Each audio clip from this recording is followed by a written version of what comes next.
Assalamu alaikum, I'm Aisha and you're watching SAMAA News. Here are today's headlines.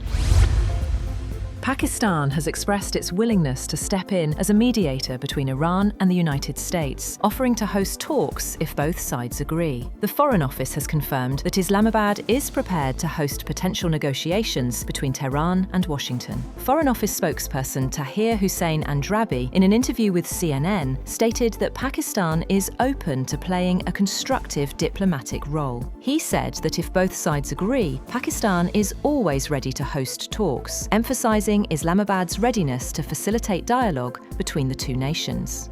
Prime Minister Shehbaz Sharif also reiterated the offer to host talks between the United States and Iran. The Premier said in a social media post that Islamabad is ready to facilitate negotiations, subject to agreement from both sides. Fresh, US-Israeli airstrikes have targeted key gas infrastructure in Iran, escalating tensions despite claims of ongoing diplomatic efforts. According to Iranian media, the strikes reportedly hit energy-related facilities in Iran's Isfahan province and the southwestern city of Khorramshahr. In Isfahan, a natural gas administration building and a gas pressure reduction station on Kaveh Street were damaged, with nearby homes also affected. In Khorramshahr, a projectile struck a gas pipeline supplying a power plant, causing material damage. On the other hand, Iran has launched multiple waves of missiles at Israel after US President Donald Trump postponed a threat to bomb the Islamic Republic's power grid because of what he described as productive talks with Iranian officials. The Israeli military said the missiles triggered air raid sirens in parts of Israel, including Tel Aviv, where blasts from interceptions were heard. In one attack, homes in northern Israel were damaged by falling debris following an interception. No deaths were reported. Iran's elite Revolutionary Guards said they were launching fresh attacks on US targets. Israel's Defense Minister Israel Katz has said that the military will occupy southern Lebanon up to the Litani River, the first time Israel has clearly spelled out its intent to seize swathes of territory that make up nearly a tenth of Lebanon. Katz said in a meeting with the military chief of staff that the military would control the remaining bridges and the security zone up to the Litani and was creating a defensive buffer. He said there could be no homes or residents in areas of southern Lebanon where there was terror in the area, in an apparent reference to Hezbollah.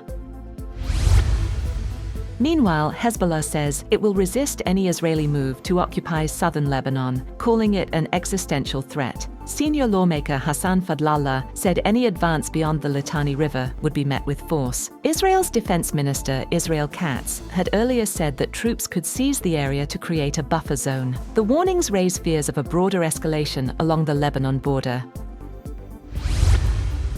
Meanwhile, China has called for dialogue to resolve the Iran conflict, urging all sides to avoid further escalation. Foreign Minister Wang Yi made the appeal in talks with Iran's Abbas Araghchi. Tehran says it wants a comprehensive end to the war, not just a temporary ceasefire. Beijing says it will continue to play an active role in promoting peace and stability. Apparent US-Israeli airstrikes have hit a headquarters of Iraq's umbrella group for Iran-backed militia and a residence belonging to its leader.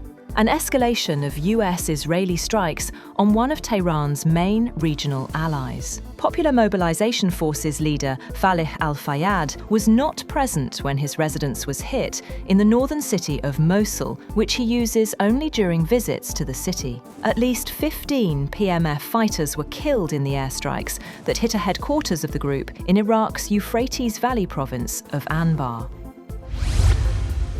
Russia has launched more than 400 drones at Ukraine in a rare daytime attack. Air defense systems were active over the capital Kiev and in the western city of Lviv. Ukrainian officials say multiple targets were engaged as the strikes marked a significant escalation.